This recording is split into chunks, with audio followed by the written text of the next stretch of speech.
السلام عليكم ورحمة الله وبركاته. الحمد لله رب العالمين والصلاة والسلام على رسول الله وعلى آله وأصحابه أجمعين. Allah subhanahu wa ta'ala жардам менен бүгүн 3-чү сабакты баштайбыз. Китептин аталышы Ашру Хавайд фи Тазкиятин Нафс. Жүрөктү тазалоонун 10 эрежеси. Жүрөктү тазалоонун 10 эрежеси. Эми бул 3-чү сабакты баштаардан мурда өткөнкү сабакта бир сыра айтып кетели. Өткөнкү сабакта биз биринчи эреже тууралуу сөз кылган болчубуз. Жүрөктү тазалоонун биринчи эрежеси бул деген ат-таухиду аслу ма тузакку бихин нуфус. Жүрөктү тазалоонун негизи, жүрөктү тазалоонун башы бул деген таухид, Аллахтын жалгыздыгы. Бул кандайча жүрөктү тазалоого жардам берет. Анткени адам эгерде таухидти карманып жашаган болсо, демек ушул аркылуу жүрөгүн тазалай алат деген болчу. Бардык жүрөгүн таза болуусунун, нафсинин таза болуусунун негизи бул таухид. Анткени таухид бул бардык жакшылыктын негизи болуп эсептелет. Жана таухидтин карама-каршылыгы бул ширк. Адам эгерде таухидти карманбай, ла иляха иллаллахтын негизинде жашабай, ширк кылып жүрө турган болсо, демек эң чоң күнөө кылып, ошол аркылуу жүрөгүн буза турган эң улуу күнөөнү кылып, ошол аркылуу нафсисин бузуп, жүрөгүн ошол булгап жүргөн болот да. Жана бул ширктин коркунучу тууралуу сөз кылган болчубуз. Бул эң чоң күнөө динибиздеги болгон. Жана ширк бул ошо Аллах Тааланын укугун бузуу, жана жалгыз Аллах Таала кечирбеген күнөө. Ким ширк кыла турган болсо, бул дүйнөдө ширк кылып жүрүп, чоң ширк кылып жүрүп, тобо кылбай кайтып кете турган болсо, кыяматта түбөлүк тозокко калат деген болчу. Ал адам бейишке баруусу арам болот. Бейишке баруусу арам болуп калат дагы, жана бардык соопчулук иштердин баарысы күйүп кетет деген болчубуз. Жана бүгүнкү тема бул ал-каидату сания. Шейх Абдуразак Аль-Бадр хафизахуллах айтат, экинчи эреже, жүрөктү ошо нафсинин тазалоонун экинчи эрежеси айтат: ад-дуа мифтаху закатун нуфус. Дуа, ошо дуа менен Аллах Таалага кайрылуу бул жүрөктү тазалоонун ачкычы дейт. Адам эгерде ким өзүнүн жүрөгүн, өзүнүн нафсисин тазалагысы келген болсо, бул дуа аркылуу болот. Дуа ошонун ачкычы болот. Жана шейх бул эрежени түшүндүрүп атканда айтат, бул жакта хадисти келтирип жатат. Имам ат-Тирмизи жана Ибн Мажада келген. Шейх Альбани хасан деп айткан хадисте пайгамбар саллаллаху алейхи вассалам айтат: "Лейса шейун акрама ала Аллахи таала мин ад-дуа". Аллах Таала үчүн дуадан дагы сыйлуу, же болбосо дуадан дагы фазилеттүүрөөк эч нерсе жок дейт. Аллах Таала үчүн дейт, дуадан дагы шарапаттуу, дуадан дагы фазилеттүү Аллах Таала үчүн эч нерсе жок дейт, андан дагы жакшыраак. Демек мында бул хадистен эмнени түшүндүк? Аллах Тааланын алдында болгон эң фазилеттүү нерсе бул дуа. Ошондой эле шейх айтат: "Фад-дуа мин афдалил ибадати инда Аллахи таала". Демек дуа бул Аллах Тааланын алдында болгон эң жакшы ибадаттардан болуп эсептелет. Биз качан Аллах Таалага дуа менен кайрылып жатканда биз билишибиз керек. Аллах Тааланын алдында болгон эң жакшы, эң фазилеттүү болгон ибадатты аткарып жаткан болобуз. Жана бул жактан айта кетишибиз керек. Жана бул дуаны Аллахтан башка бирөөгө эгерде адам арнай турган болсо, дуа менен Аллахтан башка бирөөгө адам кайрыла турган болсо, бул чоң ширк кылган болот. Анткени дуа бул айттык, бул эң улуу ибадаттардан деп, бул ибадат. Ал эми ибадатты Аллахтан башка бирөөгө адам арнай турган болсо, бул ширк кылган болот. Анткени биле, ширк деген эмне? Бул ширк деген Аллахтан башка бирөөгө адам ибадат менен кайрылган болсо. А дуа бул ибадат экендигине далилдер көп. Биринчиден пайгамбар саллаллаху алейхи вассалам хадисте айткан: "Ад-дуа хуал ибада". Дуа бул ибадат деп айткан. Дуа бул ибадат. Аллах Таала да Куранда айткан, Аллах субханаху ва таала Куранда айтат: "Ва кала раббукум удуни астажиб лакум". Мына силердин Роббиңер айтты дейт, мага дуа менен кайрылгыла, мен силерге жооп беремин дейт. Аллах Таала эмне дейт? Мага дуа менен кайрылгыла, мен силерге жооп беремин дейт. Аллах Таала вада берип атат. Уландысын айтат Аллах Таала: "Инналлазина ястакбируна ан ибадати саядхулуна жаханнама дахирин". Ал эми ким мага ибадат кылуудан текеберленсе дейт. Кимде мага ибадат кылуудан текеберленген болсо, ал кор болгон абалда тозокко кирет дейт. Мына бул аятта Аллах Таала эмне деп атат? Башында айтып жатат: "Мага дуа менен кайрылгыла, мен силерге жооп беремин" дейт. Жана уландысын айтып атат, ошол дуа менен кайрылууну эмне деп айтты Аллах Таала? Ким мага ибадат кылуудан текеберленсе дейт, ал тозокко кор болгон абалдан тозокко кирет дейт. Демек бул аяттын тафсиринде аалымдар айтат: мына Аллах Таала дуаны бул аятта ибадат деп атады. Демек ким эгерде дуа менен Аллахтан башка бирөөгө кайрыла турган болсо, мисалы кимдерге кайрылат? Аллахтан башка мисалы маркумдарга дуа менен кайрылышат, арбактар колдосун деп, арбактар разы болсун деп, же мисалы дөөтүү деп, же болбосо манас деп ушундай нерселерге кайрылышат, же бир аулияларга, пайгамбарларга, ушундайга Аллахтан башка кимге гана болбосун, эгерде адам дуа менен кайрыла турган болсо, бир гана жалгыз Аллах Таала бере турган нерсени Аллахтан башка бирөөдөн сурай турган болсо, мисалы перзент тилесе, жакшылык тилесе, шыфаат тилесе, колдоону, коргоп жүрүүнү, ден соолук, ушундай бир кандай Аллах Тааланын колунан келген нерсени Аллахтан башка бирөөдөн адам сурай турган болсо, бул кылган иши ширк болот. Чоң ширк болот дагы, адам бул аркылуу динден чыгып калышы мүмкүн. Динден чыгып калат дагы, эң чоң күнөө кылган болот ислам дининде. Ошондуктан эмне кылыш керек? Дуа бул бир гана Аллах Тааланын акысы. Дуа менен кайрылганда биз жалгыз гана Аллах Таалага дуа менен кайрылышыбыз керек. Жана качан эгерде ошол Аллахтан башка бирөөгө дуа менен кайрылып жүргөндөр, булар эмне дедик? Аллахтын акысын бузат, ширк кылган болот, Жана чынында Аллахтан башка бирөөгө алар дуа менен кайрылып атканда, бул ширк кылышат дагы. Жана ошол кимден Аллахтан башка бирөөдөн эгерде сурап жаткан нерсесине эч качан ал нерсесине жетпейт. Анткени Аллах Таала Кур'анда айтат: "Валлазина тад'уна мин дуниллахи ла ямликуна мин кытмир". Силер ошол Аллахтан башка бирөөлөргө силер дуа кылып жатканыңар, дуа менен силер кайрылып жатканыңар дейт. Алар жанагы данектин кабыгындай да болгон нерсеге ээ боло албайт дейт. Силер кимге дуа менен кайрылып жатсаңар, кимдер кайрылышат? Мисалы мазарларга, тоолорго, таштарга, же болбосо периштелерге, пайгамбарларга, оулияларга, ошолор дейт. Аллах Таала айтат: алар данектин кабыгындай нерсеге дагы ээ боло албайт дейт. Алардын колунда эч нерсе жок. Алар өзүлөрү жаратылган нерселер. Биздей болгон эле алар да муктаж болгон, Аллахка муктаж болгон нерселер, махлуктар. Айтат, алар ушундай данектин кабыгындай болгон нерсеге дагы ээ эмес дейт. Жана улантса айтат Аллах Таала: "Ин тад'уухум ла ясмау дуаакум". Качан силер аларга дуа менен кайрылып жатканда, алар силердин дуаңарды укпайт дейт. Субханалла. Ушинтип айтышыбыз керек да. Силер ошол сурап жатсаңар, арбактарга, ошол ата-бабаларга дуалар менен кайрылып жатканда, алар силердин дуаңарды укпайт. Жана Аллах Таала айтат: "Валау самиу мастажабу лакум". Эгерде уккан болсо дагы, эгерде мүмкүн, эгерде негизинен укпайт да. Эгерде макул угат дей турган болсок дейт. Эгерде угат дей турган болсок, анда силерге жооп бербейт. Жооп бере алышпайт анда. Ва яумал кыямати якфуруна биширкикум дейт. Ал эми кыямат күнү силердин ошо ширкиңерди алар баш тартат дейт. Ошо ширкиңерден баш тартат дейт. Силер аларга дуалар менен кайрылып жатканыңарда кыямат күнү келгенде алар ошо биз силерге эч кандай тиешебиз жок. Силер бизге дуа менен кайрылып атканыңар булар туура эмес болчу деп ошол күнү кайра ошо артынан кимдерге алар дуа менен кайрылып аткандарга кайра душман болот өзүнчө кайра. Мисалы бул жакта кандай мисалы? Мисалы Иса алейхиссаламга дуа менен кайрылышат, христиандар билебиз, Исага кайрылышат. Мына Иса биринчиден укпайт. Иса алейхиссалам алардын дуасын укпайт, христиандардыкын дуасын укпайт. Эгерде уккан болсо дагы дейт Аллах Таала, уккан болсо дагы жооп бербейт аларга. Жооп бере албайт. Ал эми кыямат күнү алардын ошо капырлыгынан, алардын ширкинен ал баш тартат. Анткени Иса алейхиссалам мындай нерсеге чакырган эмес. Ошондой эле пайгамбар саллаллаху алейхи вассалам да, биздин Мухаммад, биздин пайгамбарыбыз, Аллахтын элчиси саллаллаху алейхи вассалам, ал дагы жалгыз Аллахтын өзүнө гана ибадат кылгыла деген буйрук менен келген. Жана бүгүнкү күнү кимде ким эгерде пайгамбар саллаллаху алейхи вассаламга дуа менен кайрыла турган болсо, андан шифаат тилеп, андан шафаат тилеп, же бир колдоп жүрүүнү, же туура жолго салууну, ушундай бир нерсени Аллахтан башка бир ошо пайгамбар саллаллаху алейхи вассаламга ким кайрыла турган болсо, ошо кыямат күнү пайгамбар саллаллаху алейхи вассалам ошол адамга өзү душман болот. Өзү душман болот. Анан ошол адам пайгамбардан сурап жаткан нерсесинен кайра өзү ошол нерсени кур калат. Демек билишибиз керек, эмне эң башкы айта турган нерсебиз, дуа бул эң улуу ибадаттардан, эң фазилеттүү ибадаттардан болуп эсептелет биздин динибизде. Жана муну Аллахтан башка бирөөгө арнабаш керек. Бир гана жалгыз Аллах Таалага арнаш керек дуаны. Аллахтан башка бирөөгө кимде ким дуа менен кайрыла турган болсо, бул кылган иши чоң ширк болот. Чоң ширк болот. Биздин динибиздеги эң улуу күнөө болот. Эң чоң күнөө болот. Эми дуа эмнеге дагы ушул эң биздин динибиздеги эң фазилеттүү ибадаттардан болуп эсептелет? Анткени адам качан Аллах Таалага дуа менен кайрылып жатканда, бул аркылуу адам ошо Аллахка болгон муктаждыгын көрсөтөт. Аллахка кандай адам муктаж экендигин, Аллахтын алдында алсыз экендигин, Аллахка баш ийип тургандыгын көрсөтүп турат да. Ошол себептүү бул эң жакшы ибадаттардан болуп эсептелет. Жана качан адам Аллах Таалага дуа менен кайрылып атканда, бул менен ошо Аллах Тааланын кудуреттүүлүгүн, баардык нерсе Аллахтын колунда экендигин, Аллах Таала бай, эч кимге муктаж эмес экендигин, Аллах Тааланын улуулугун ошо мойнуна алуу болуп эсептелет да. Качан эгерде адам Аллах Таала дуа менен кайрылып атканда, демек эмне? Аллах Тааланын улуулугун мойнуна алган болуп эсептелет да. Мына Аллах Таала, мен сенден сурап жатам. Мен сага муктажмын. Мен алсызмын. Сен болсо байсың, сен эч кимге муктаж эмессиң. Сен бере аласың деп, мына Аллахтын мына ушундай абалда болгондуктан адам качан дуа менен Аллахка кайрылып жаткандыктан. Ошол себептүү бул эң улуу ибадаттардан болуп эсептелет биздин динибизде. Жана бул дуанын жакшылыктардын, баардык жакшылыктардын эшиктеринин ачылышына болгон өтө чоң улуу таасири бар. Билишибиз керек да, кандай гана жакшылык болбосун, ошол жакшылыктардын эшиктеринин ачылышы бул дуа аркылуу болот. Дуа аркылуу болот. Дуанын ушул темада өтө чоң улуу таасири бар да.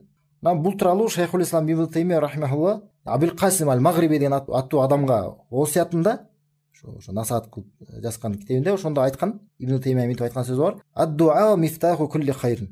Дуа дейт, дуа. Бул деген баардык жакшылыктын ачкычы деп айткан. Дуа бул баардык жакшылыктын ачкычы. Ошону жаттабыз керек да биз. Демек эмне экен? Баардык жакшылыктын ачкычы бул дуада. Аллах Таалага дуа менен кайрылып, жалбарып кайрылуубузда мына ушунда баардык жакшылыктын ачкычы мына ушул нерседе. Мына шейх бекте айтат, шейх хафизахулла, эми кандай гана жакшылыкты өзүңө каалаган болсоң, бул дүйнөдө же акыретте бул дүйнөдө болгон жакшылыктар болсо же акыретте болгон кандайдыр баардык жакшылыктын баарын өзүңө каалаган болсоң, демек эмне дейт? Ошону Аллахтан сура. Ошонун баарысын Аллахтан сура. Жалбарып Аллахтан тиле. Ошондо гана ага жете аласың дейт. Каалаган өзүңө каалаган нерсеңди ошондо жете аласың. Эмне аркылуу? Дуа аркылуу. Жана Аллах Тааланын убадасы бар.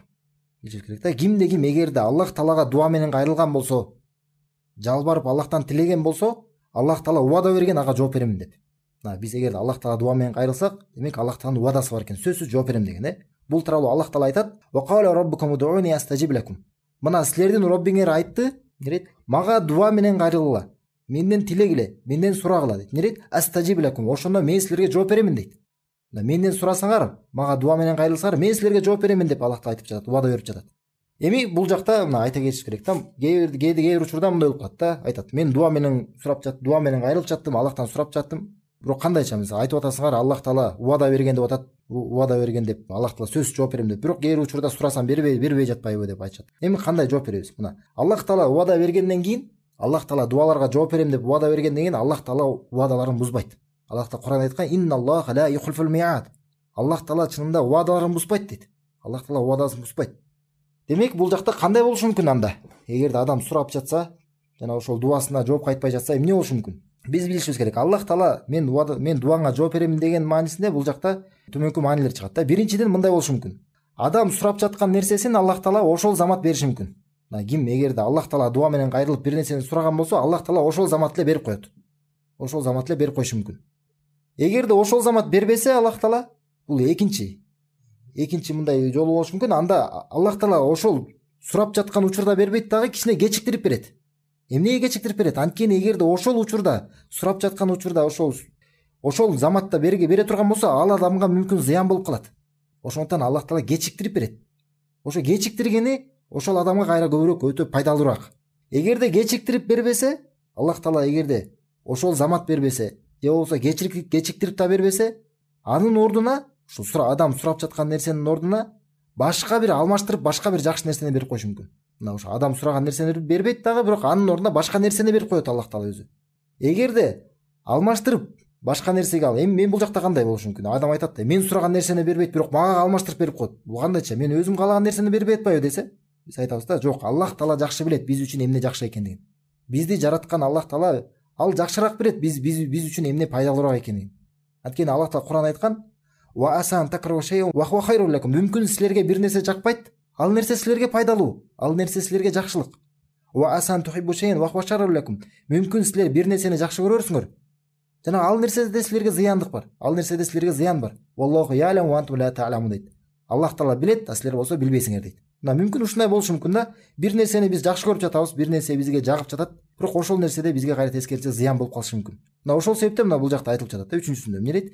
Адам сураган нерсени Аллах Таала бербей, анын ордуна башка нерсе менен алмаштырып берип коюшу мүмкүн. Анткени өзү сураган нерседе мүмкүн ал адам үчүн зыян бардыр. Бул үчүнчү. Эми үчүнчү, эгерде бул дагы болбосо, мисалы адамга сураган нерсесин Аллах Таала ошол замат бербесе, же кечириктирип да бербесе, же алмаштырып да бербесе, төртүнчү мындай болушу мүмкүн. Аллах Таала ошо сураган нерсесин дуасынын ордуна ал нерсесин бербей, анын ордуна башка бир балейден тосуп коюшу мүмкүн. Дуасына жооп бергендик катары ошол дуасынын ордуна, дуа сурап жаткан нерсесинин ордуна Аллах Таала ошол адамдан бир балейни тосуп коюшу мүмкүн. Бир кыйынчылыкты алып коюшу мүмкүн. Эгерде бул төрт нерсе да болбосо, анда акыркы бул дүйнөдө бербей, анда кыяматка калтырып коюшу мүмкүн. Мына адам Аллах Таалага дуа менен кайрылган болсо, Аллах Таала убада бербөдү, мен сөзсүз жооп беремин деп. Сөзсүз жооп берем деген мына бул дүйнөдө ушул төрт боло турган нерсе болбой кала турган болсо, мисалы ошол замат бербесе, кечиктирип бербесе, же алмаштырып бербесе, же бир балени тоспосо, эмне болот? Аркы дүйнөгө калтырып коюшу мүмкүн эң акыркында. Эң акыры. Аркы дүйнөгө калтырып койгондо, мына бул жакта адам билиш керек да. Эгерде биздин дуабызга жоопту Аллах Таала аркы дүйнөгө калтыра турган болсо, ошол дүйнөдөгү алган сыйлыгыбыз бул дүйнөдө алган сыйлыктарыбыздын баарысынан артык. Баарысынан жакшы. Мүмкүн ошондо адам айтып калышы мүмкүн да. Мага аркы дүйнөдөн ушул бул дүйнө, убактылуу дүйнөдөн Аллах Таала мен дуаларыма жооп бербей эле, мына ушул акыретте кыяматта эле берсе жакшы болот эле деп мүмкүн айтып калышы мүмкүн да. Тескери. Демек эмне экен, биз билишибиз керек. Аллах Таала убада берген, ким эгерде Аллах Таалага дуа менен кайрыла турган болсо, Аллах Таала сөзсүз жооп берет. Сөзсүз жооп берет. Мүмкүн ошол замат берет, же болбосо кечиктирип берет, же болбосо анын ордуна башка нерсени алмаштырып берет, же болбосо ошол дуасы аркылуу бир балемни тосуп коюшу мүмкүн ал аркылуу, же болбосо кыяматка калтырып коет. Кыяматка калтырып, кыяматта чоң өтө улуу сыйлык даярдап койгон болот. Мына ушул тууралуу мына Амирул Муминин, момундардын падышасы Умар ибн Хаттаб радиаллаху анху айткан сөзү бар. Ал айтат: "Инни ла ахмилу хаммал ижаба, валакин хаммад дуа." Мен дуага жооп тууралуу, мисалы дуага Аллах тааланын жооп бергендиги тууралуу мен ойлонбойм дейт. Ал тууралуу кабатырланбайм дейт. Бирок мен дуа боюнча ойлоном дейт. Дуа тууралуу ойлоном дейт. Мен дуа кылып атамбы же дуа кылган жокмун деп ойлоном дейт да. Фа иза улхимту дуа фа инал ижабата ма'ху. Эгерде мени Аллах таала дуага багыттаган болсо, анда бул менен сөзсүз эле ал менен бирге жооп дагы болот дейт. Бул Умардын сөзү мына кандай түшүнсөк болот, айтып жатат да. Мен сураган дуаларыма дейт, мен жооп тууралуу ойлонбоймун дейт. Аллах таала мен дуама качан жооп берет деп мен ойлонбойм дейт. Мен дуа кылып атамбы же дуа кылган жокмун, мен ошол тууралуу ойлоном дейт. Анткени эгерде мен дуа кылып аткан болсом, сөзсүз эле жооп болот дейт. Сөзсүз жооп болот дейт. Мына биз дагы ушундай болушубуз керек да, мына Умардай болушубуз керек. Мына биз дуа кылып атабызбы же дуа кылган жокпуз, ушул тууралуу ойлонушубуз керек. Ал эми анткени эмнеге? Анткени эгерде биз дуа кылган болсок, сөзсүз Аллах таала жооп берет. Сөзсүз Аллах таала жооп берет. Жана Муттариф ибн Шаххир аттуу алымдан айткан сөзү бар бул жакта. Айтат: "Мен баардык жакшылыктын, ошо баардык жакшылыкты өзүнө камтып турган эмне бар деп ойлондум" дейт. Жана мындай карап көрсөм дейт, жакшылык нерселер көп экен дейт. Мисалы орозо, намаз жана башка нерселерде. Анан мунун баары тең Аллахтын колунда экенин билдим дейт да. Баардык орозо, намаз жана башка жакшылыктын баары тең Аллахтын колунда экен. А биз болсо Аллахтын колунда болгон нерсеге биз ошого ээ боло албайбыз дейт. Бирок биз дейт, бир гана Аллахтан сурай алабыз, ошондо Аллах таала бизге бере алат дейт. Аллах таала ошондо гана бизге бере алат. Демек, баардык жакшылыкты өзүнө камтый турган нерсе бул дуа экендигин билдим дейт. Баардык жакшылыкты өзүнө камтып турган нерсе бул эмне? Бул дуа. Бул дуа. Мына ошондуктан мына пайгамбар саллаллаху алейхи хадисте да айткан: "Иза саалта фасалилла ва иза станта фастаин билла" деп осуятын айткан. Айтат: эгерде сурасаң Аллахтан сура дейт. Эгерде бир нерсе сурасаң Аллахтан сура. Эгерде жардам тилесең Аллахтан жардам тиле. Түзмө-түз Аллахтан өзүнөн сурап, Аллахтан башка эч кимден сурабай. Аллах менен жүрөгүбүздү байлап турашыбыз керек. Жана пайгамбар саллаллаху алейхи хадисте айткан: "Удуллаха ва антум муқинуна бил ижаб." Аллахка дуа кылып атканда бекем ишеним менен дуа кылла деген. Мен сурап жатканымды, ушу мен Аллахтан сурап жатканымды сөзсүз мага берет деген бекем ишеним менен дуа кылла деген. Мына бул хадисте пайгамбарыбыз саллаллаху алейхи вассалам бизге буйрук кылып атат. Көп адамдар билбейт да, бизге буйрук кылган пайгамбар саллаллаху алейхи вассалам. Бекем ишеним менен, жооп берилерине бекем ишеним менен дуа кылгыла деп айткан. Эгерде адам мага Аллах таала жооп береби, жооп бербейби, эми дуа кылып кое берейин, мүмкүн жооп берип калар деген шектенүү менен дуа кылса, андай адамга Аллах таала жооп бербейт. Ошондуктан дуанын шарттарынан адам бекем ишеним болуш керек анда. Мына Аллах таала мага сөзсүз жооп берет деген. Аллах таала мен сурап аткан нерсени сөзсүз мага берет деген бекем толук ишеним менен Аллах таала тууралуу жакшы ойдо болуу менен Аллах таалага жалбарып кайрылышыбыз керек. Жана айтат пайгамбар саллаллаху алейхи вассалам уландысында: "Ва'ламу анналлаха ла ястаджибу дуа мин қалбин гафилин лахин" дейт. Жана билгиле, чынында Аллах таала бул кайдыгер жана бейгапар болгон жүрөктөн дуасына жооп бербейт дейт. Бейгапар болуп, кайдыгер болуп, өзү эмне деп тили менен айтып атканын өзү жүрөгү менен аны сезбей, Аллах таала тууралуу бекем ишенимди болбой, адам эгерде дуа кылып атканда жүрөгү менен бар болуп, Аллах таалага кайрылбаса, анда андай дуага Аллах таала жооп бербейт дейт. Жана билишибиз керек, биз сөзсүз дуа кылышыбыз керек. Момун адам сөз дуа кылбай койбойт да. Момун адам, мусулман адам Аллах таалага дуа менен кайрылбай койбойт. Анткени биз мына Фатиха сүрөсүндө ар бир намазыбызда, ар бир рекетибизде эмне деп айтып жатабыз? Эмне деп окуп жатабыз? Ияка нa'буду ва ияка настаин дейбиз. Жалгыз сага, о Аллах таала жараткан. Жалгыз сага ибадат кылабыз жана жалгыз сенден жардам сурайбыз. Жана Аллах тааланын да айткан буга чейин айткан сөзүн окудук. Эмне дейт? Аллах таала: "Ва кала раббукум удуни астажиб лакум." Мына силердин Роббиңер айтты: "Мага дуа менен кайрыла, мен силерге жооп беремин. Инналлазина астакбируна ан ибадати саядхулуна жаханнама дахирин." А ким эгерде мага ибадат кылуудан текеберленген болсо, ал кор болгон абалда тозокко кирет дейт. Ким эгерде Аллахка дуа кылбай, жок мен Аллахка муктаж эмесмин, жок мен андан сурабаймын деген текеберленип Аллах таалага ибадат кылуудан, бул аятта айтылган дуа кылуудан, Аллах тааладан сурап, Аллах тааладан жалбарып кайрылуудан адам текеберленген болсо эмне дейт? Бул адам кайра азапталат.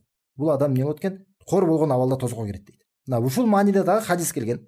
Имам Ахмадта жана Имам Аль-Бухаринин Адабул Муфрат китебинде Шейх Албани Хасан деп айткан хадисте, Абу Хурайра риваят кылган хадисте пайгамбар саллаллаху алейхи вассалам мынтип айтат: "Ман лам ясалиллаха ягдаб алейх."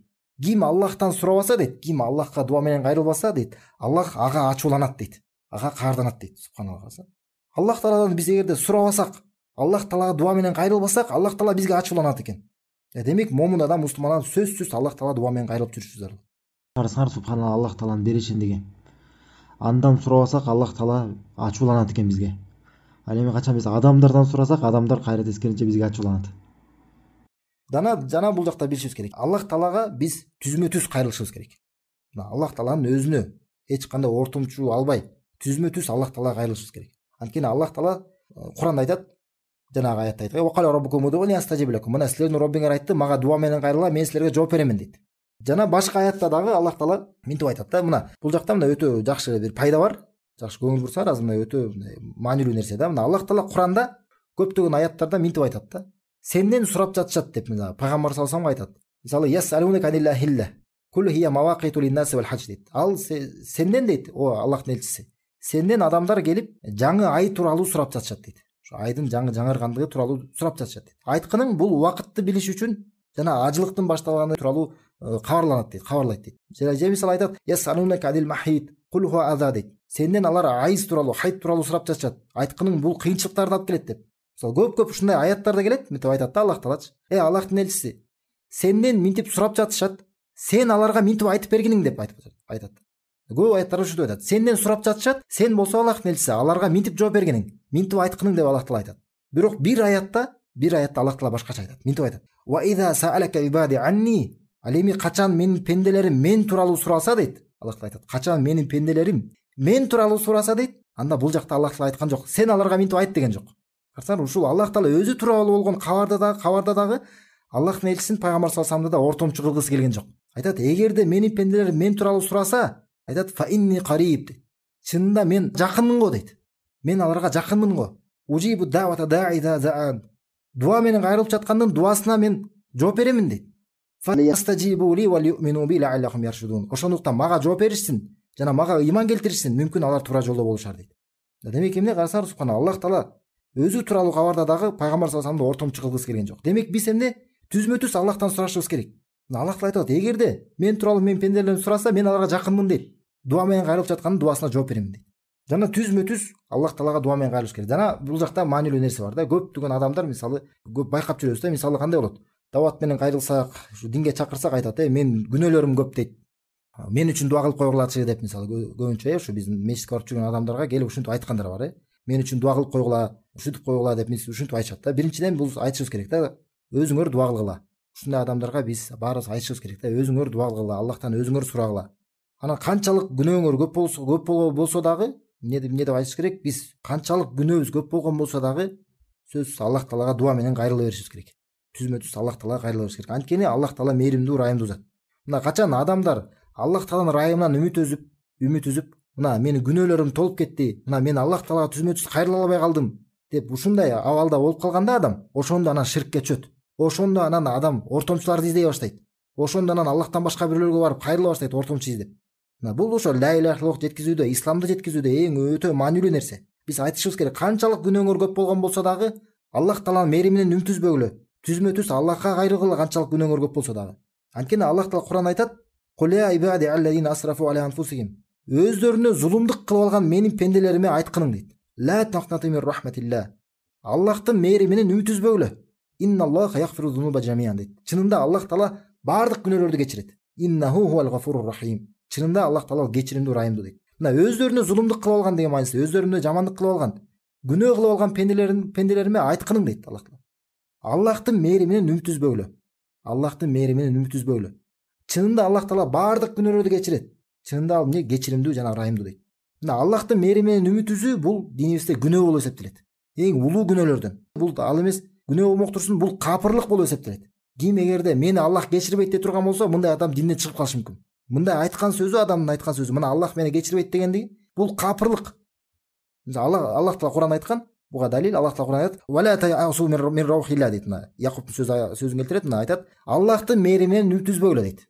Аллахтын ырайымынан үмүт үзбөгүлө. "Иннаху ла я'асу мин раухиллахи илал каумил кафирун", анткени чынында Аллахтын мээриминен үмүт үзөт бир гана капырлар дейт.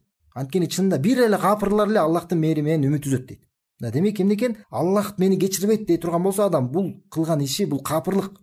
Бул кандай болуп калышы мүмкүн? Мисалы Ибн Кайым рахмехуллахтын айткан сөзү бар, минтип айтат: "Адам бир күнөө кылат. Адам бир күнөө кылган, андан кийин ошол күнөөсүнөн өтө оор сезип, Мына болду, мени Аллах кечирбейт экен деп айта турган болсо, ошол айткан сөзү Аллахтын мээри менен үмүт үзгөндүгү биринчи күнөөсүнө караганда оорураак күнөө дейт. Ошондуктан бул нерсени биз элдерге жеткиришибиз керек. Канчалык адамдын күнөөсү көп болгон болсо дагы эмне Аллахтын мээри менен үмүт үзбөш керек. Хадистерде көп эле кетет. Канчалык адам күнөө кылган болсо дагы кайра Аллах таала дуа кечирим сурап кайта берген болсо, ошо Аллах таала кечире берет, кайра кечире берет. Бул биздин китептин аталышы эмне? Жүрөктү тазалай турган же жүрөктү оңдой турган 10 эреже. Дуа менен Аллах таала кайрылуу менен бул теманын кандай байланышы бар? Пайгамбар саллаллаху алейхи вассаламдан дуа келет. Хадисте, сахих келген хадисте пайгамбар саллаллаху алейхи вассалам минтип Аллах таалага дуа менен кайрылып жүрчү. Айтат: Аллахумма ати нафси тaqwaha wa zakkiha анта хайру ман закаха анта валиюха ва маулаха. О Аллах таала дейт мына пайгамбар саллаллаху алейхи вассалам дуаларынан. О Аллах таала менин напсиме таквалык бер дейт. Менин напсиме таквалыгын бер. Жана аны тазала дейт. Менин жүрөгүмдү, напсимди тазала дейт. Сен эң жакшы тазалоочусуң дейт. Жана анын колдоочусу жана коргоочусу сенсиң дейт. Эмнекен биз эгерде жүрөгүбүздүн таза болуусун кааласак, нафсибиздин таза болуусун кааласак, эмне кылыш керек экен? Пайгамбар саллаллаху алейхи вассаламдын артынан ээрчип, биз дагы Аллахтан сурашыбыз керек бул нерсени. Бuyакта айтат: Аллах, менин напсиме таквалыкты бер, аны тазалагың дейт. Сен эң жакшы тазалоочу сенсиң, жана анын колдоочусу жана коргоочусу сенсиң деп пайгамбар саллаллаху алейхи вассалам ушинтип Аллах таалага кайрылып жүрчү экен. Бул хадистин негизинде, бул дуанын негизинде эмнени түшүнөбүз? Жүрөктүн же напсинин таза болуусу бул Аллахтын колунда. Аллахтын колунда бул нерсе. Кайыптарды билүүчү Аллах тааланын колунда биздин жүрөгүбүздүн таза болуусу. Жана бул нерсенин, жүрөктүн таза болуусунун эң улуу ачкычы бул дуа. Дуа менен кайрылуу Аллах таалага. Аллах таалага болгон биздин муктаждыгыбызды көргөзүү. Ошондуктан мына эң көп пайгамбар саллаллаху алейхи вассалам айткан дуаларында бири, эң көп дайым айтып жүргөн дуаларынын бири бул пайгамбар саллаллаху алейхи вассалам минтип айтчы: "Я мукаллибал кулуб, саббит калби аля диник." О жүрөктөрдү оодаруучу деп Аллах таалага кайрылат. О жүрөктөрдү оодарып салуучу, менин жүрөгүмдү өзүңдүн диниңде бекем кыл деп Аллах таалага ар дайым кайрылып жүргөн дуалардан бири ушул. О жүрөктөрдү оодаруучу, менин жүрөгүмдү өзүңдүн диниңде бекем кыл деп. Жана качан эгерде адам Аллахка кайрылып жатканда толук жүрөгү менен жыйналып, жана чыныгы Аллах таалага муктаждыгын билдирип, өзүнүн Аллах тааланын алдында болгон алсыздыгын көрсөтүп, жана бекем үмүт, ишеним менен Аллах таалага кайрылып жаткан болсо, жана ошол дуа менен кайрылып жүргөндө жоопту шаштырбай, эмнеге Аллах таалага жооп бербей деп, мен сурадым, мага жооп бербей деп жоопту шаштырбай турган болсо, жана фазилеттүү ушул дуага жооп берилет деген убакыттарда аракет кылып Аллах таалага дуа менен кайрылып жүргөн болсо, шейх айтат: андай адамдын эч качан дуасы кайтарылбайт дейт. Андай адамдын дуасына жооп болбой калышы мүмкүн эмес. Сөзсүз мындай адамдын дуасына жооп болот. Жана бул жакта дагы айта кетчү нерсе бар. Дуанын дагы тоскоолдуктары бар. Адам Аллах таалага дуа менен кайрылып жатканда кээ бир тоскоолдуктар себептүү Аллах таала жооп бербей калышы мүмкүн. Ошо адам өзү себеп болуп калышы мүмкүн. Тоскоолдуктардын бири бул эмне? Мына бул жакта шейх айткандай эле бул шаштыруу. Мына бул хадисте келген, пайгамбар саллаллаху алейхи хадисте айткан: Аллах таала дуаңарга жооп бере берет дейт, качан шаштырмайынча деген. Качан пенде шаштырмайынча. Анан шаштырат деген кандай десе айткан: мына мен сурадым, анан Аллах таала мага берген жок деп айтуу дейт да. Ушинтип эгерде мына мен сурап аттым, мага берген жок дей турган болсо, мына бул дагы дуасынын кабыл болуусунун бир тоскоолдуктарынын бири болот. Ошондой эле мына буга чейин да бир хадисте айткан болчубуз, пайгамбар саллаллаху буйрук кылды, эмне дейт? Аллахка бекем ишеним менен, дуаңарга жооп берет деген бекем ишеним менен кайрылгыла деп айткан. Менин дуама Аллах таала сөзсүз жооп берет деген Аллах таала тууралуу болгон жакшы ой менен дуа кылган болсо, ошондон Аллах таала дуасына жооп берет. Жана тоскоолдуктардын бири бул арам нерселер. Арам нерсени жеген болсо, арам жол менен акча тапкан болсо, ушул дагы тоскоолдуктардын дуанын кабыл болуусунун бир тоскоолдуктарынын бири болуп калат. Анткени бул тууралуу пайгамбар саллаллаху алейхи вассалам хадисте айткан, бир адам бар дейт, узак сапарда жүрөт дейт. Жана чачтары уйпаланган дейт, кийимдерин чаң баскан дейт. Ямудду ядайхи лас сама дейт. Эки колун асманга көтөрүп дейт. Я Раб, о Раб, Аллах таала деп Аллах таалага кайрылып жатат дейт. Бирок анын жегени арам дейт, анын ичкени арам дейт, кийгени арам дейт. Жана өзү арамга тойгон дейт. Фа анна юстажабу лидалик дейт. Мындай адамга кантип жооп берилиши мүмкүн дейт. Демек мындан да билебиз, эмне арам нерседен алыс болсок, бул ошол биздин дуа кабыл болуубуздун эң башкы себептеринен болот да. Карасар ушул жер өтө маанилүү да. Субханалла, пайгамбар саллаллаху алейхи вассалам ушундай арам менен тамактанган адамдын дуасына Аллах таала кантип жооп бермегиле деп, анын дуасы кабыл болуусу мүмкүн эмес дегенди айтып атат да. Биздин учурда кээ бир адамдар бар, Аллах таала аларды оңдогон болсун жана бизди да оңдогон болсун. Мисалы бир нике болсо же кандай бир жакшылыктар болгон болсо, ошол учурда дуа кыламын деп, аларга ошо өзүнүн балдарына, жакындарына тилек айтамын деп, ошол жерге анан арактарды, бир арам нерселерди коюп алгандар бар. Ошол арактын үстүнө туруп, арам нерсенин үстүнө туруп алып, анан тилек айтып отурушат. Андай мына карасаңыздар, субханалла, ошондой арам менен, Аллахка жакпаган нерсе менен анан кантип Аллах Таалага тилектер менен кайрылып отурат. Мына алардын дагы мына ошо пайгамбар саллаллаху алейхи айткандай дагы биз айтып айтабыз. Ошолор тилектер менен кайрылып айтып атканда, кандай үйлөнүү той болобу, бешик той болобу, эмне гана кандай гана бир тойлор болбосун, ошо дасторкондун үстүнө анан арактарды, Аллахка жакпаган жанагындай ыплас нерселерди коюп алып, анан Аллахка дубалар менен, тилектер менен кайрылып аткандыгы, биз айтабыз да, аларга кантип дуа Аллах Таала кабыл алмак эле. Аллахка жакпаган арам нерсени кылып атса, Аллах Таала алардын дубасын кантип кабыл алат эле. Алардын дубасы, тилектери кабыл болушу мүмкүн эмес да. Шейх айтат, эң улуу адамдын дуа кылып жүрүүсүнө эң пайдалуу, эң башкы ага жардам бере турган себептердин бири дейт, бул качан адам билгендиги дейт. Качан адам эгерде өзүнүн нафсисинин таза болуусу Аллахтын колунда экенин билген болсо, мына ушул эң башкы себептеринен болот дейт. Анткени Аллах Таала кимди кааласа өзү тазалап коет, кимди кааласа кимди оңдоп коет. Нафсисин, жүрөгүн таза болуусу бул Аллахтын колунда. Бардык нерсе Аллах Тааланын колунда. Бардык нерсе Аллахка таандык. Бардык нерсе Аллахтын каалоосу менен болот. Ошондуктан Аллах Таала Кур'ан айткан: "Балиллаху юзакки ман яша". Аллах Таала кимди кааласа тазалайт дейт. Кимди кааласа күнөөлөрүн тазалап, кимди кааласа Аллахка жакшылык коет. Мына ушул нерсени билсек, мына биздин жүрөгүбүздүн таза болуусу, ал эле эмес, бардык жакшылыктын баары Аллахтын колунда деп биз мойнубузга алып билсек, ушуну биле турган болсок, ушул нерсе биз ар дайым Аллах Таалага дуа менен кайрылып жүрүүбүзгө болгон эң башкы үгүттөөчү себептерден болот. Мына бул тууралуу Аллах Таала Кур'анда айтат: "Валаула фадруллахи алейкум ва рахматуху ма закка минхум мин ахадин абада, валакинналлаха юзакки ман яша". Эгерде Аллах Тааланын силерге болгон жакшылыгы жана ырайымы болбосо дейт, силердин араңардан эч ким эч качан күнөөлөрдөн тазалана албайт эле дейт. Аллах Таала болбосо биз өзүбүз күнөөлөрдөн тазалана албайт элек. Бирок эмне дейт? Валакинналлаха юзакки ман яша. Бирок чынында ким дейт? Аллах Таала кимди кааласа тазалайт дейт.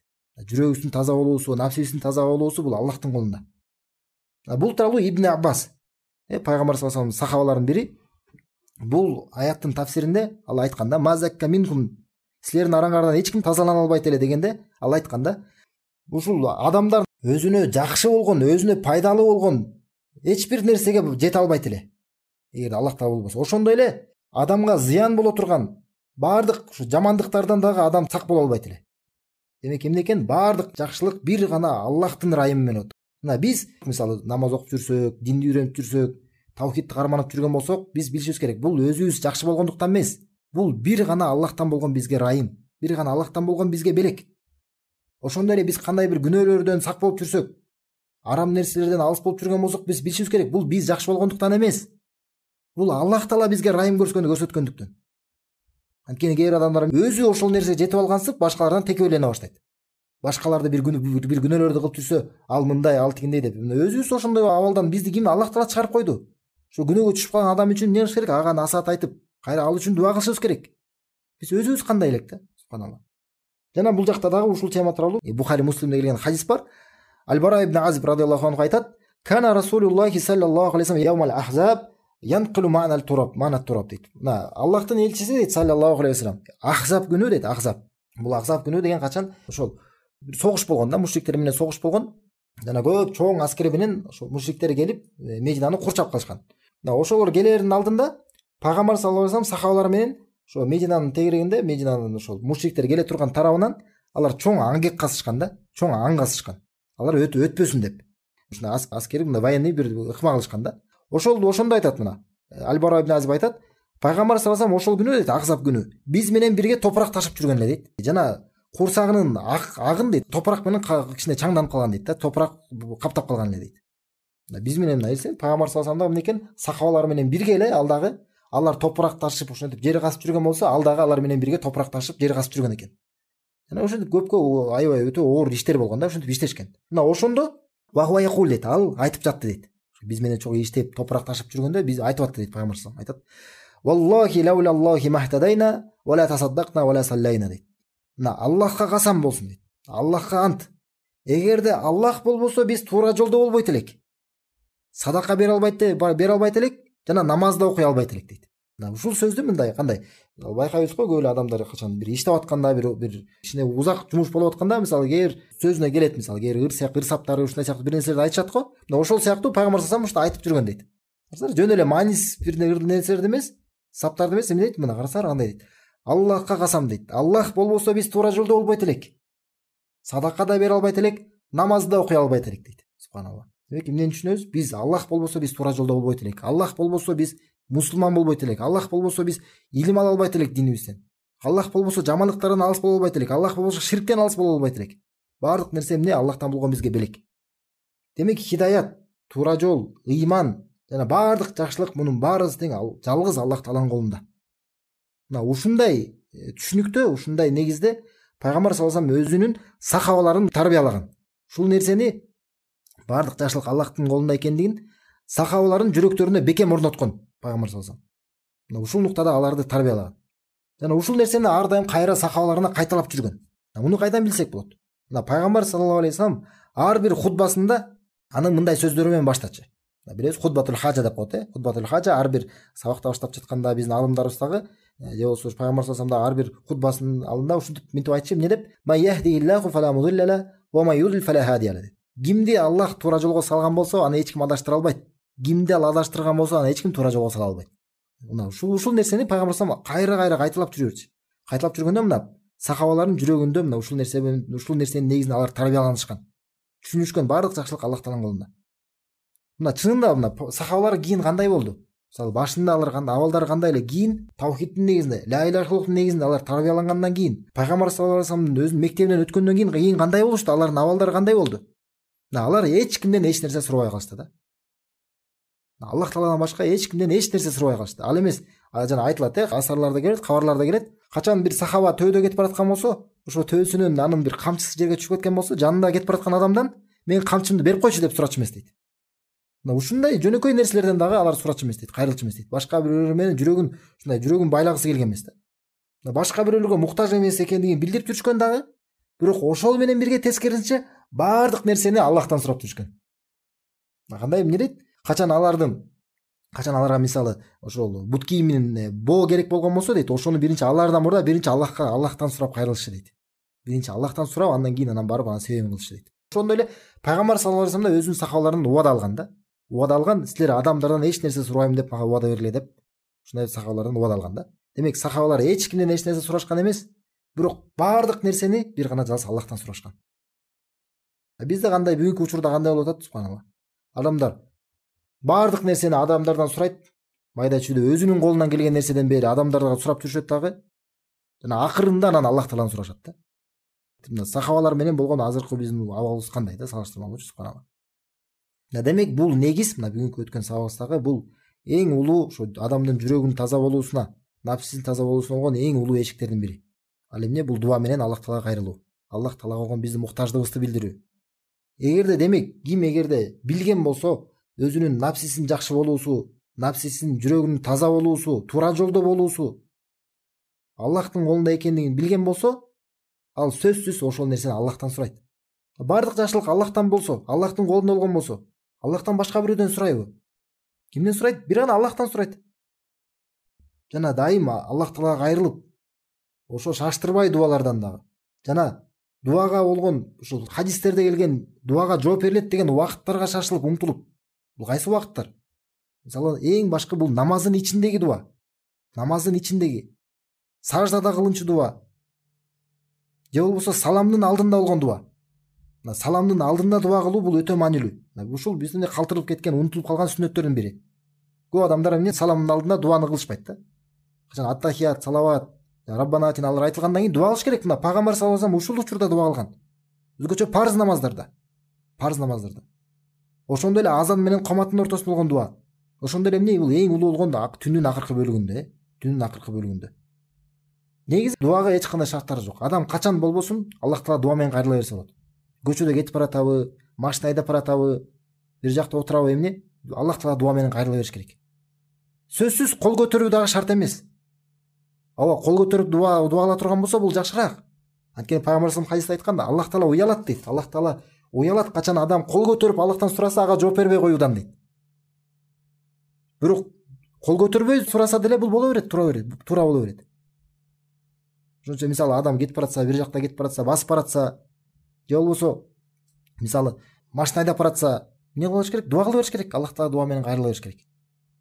Аллах Таалага болгон бекем үмүт, бекем ишеним менен, Аллахтан болгон нерсеге умтулуу менен, Аллах Таала сөзсүз берет деген бекем ишеним менен. Ошондо анан эмне болот? Жүрөгүн таза болуусуна ошондо гана жете алат.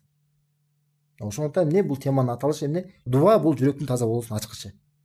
Бул дүйнөбүздө болгон, бул дүйнөдө жана акыретте болгон биздин бактылуулугубуз, биздин ийгилигибиз Аллахтын колунда. Демек ошонун нерсенин баарысын Аллахтан сурашыбыз керек. Жана бул жакта дагы бир айта кетчү нерсе бар. Мисалы азыр айтпадыкпы, мисалы машинада кетип баратып деле, бир жакта басып баратып деле дуа кыла берсе болот деп адамчы. Анан бул жакта жакшы нерсе бар да. Мисалы көп эле адамдар, мисалы жакындары кайтыш болуп кеткен да. Мүмкүн ата энеси кайтыш болгондур. Анан кээде отуруп ойлоп кетет, аларды эстеп кетет дагы, анан кичине мындай капага түшүп, мындай кичине ушундай капаланып отуруп калышат да. Бул жакта жакшы билишибиз керек да. Эмнеге эстеп жатасың? Мисалы качан ошол жакыныңды, ошо жоготкон жакыныңды эстеп жатсаң, билигиниң эмнеге сен эстеп калдың азыр ушул жерде? Аллах Таала эмнеге сага аны эстетип атат? Сен ал ошо жакыныңа дуа кылышың үчүн. Кетип баратасың, эстедиңби, эмне кыл? Капалангандын ордуна кайра дуа кылгының. Ал жакының сен дуаңа муктаж. Кайра аны эстеп, кайра аны капага түшүп отурбай, эмне, кимге пайда андан? Өзүңө болгон эле кайра зыян. Аллах Таала каалабайт биз жанагындай капада жүргөнүбүздөн. Биз кайра эмне кыл? Демек эстедиңби? Капага түшкөндүн ордуна кайра эмне кыл? Аллах Таала дуа менен кайрыл. Аллах Тааланы сурап, Аллах Таала аны кечирсе экен деп, Аллах Таала райымын алса экен деп, бизди бейиште бирге кылса экен деп сураган. Бул ушу пайдага тарады. Эми Аллах Таалага жүрөктөрдү оодаруучу Аллах Таалага кайрылабыз. Баардыгыбыздын жүрөктөрүбүздү дининде бекем кылган болсун. Жана баардык жакшылыктардын ачкычы болгон дуага бизди Аллах Таала өзү багыттап жүргөн болсун. Жана бул дүйнөдө жана акыретте бизди өзүнүн динде бекем кылып, жана биз бул дүйнөдө жана акыретте бизге бактылыктуу берген болсун. Субханакаллаху ва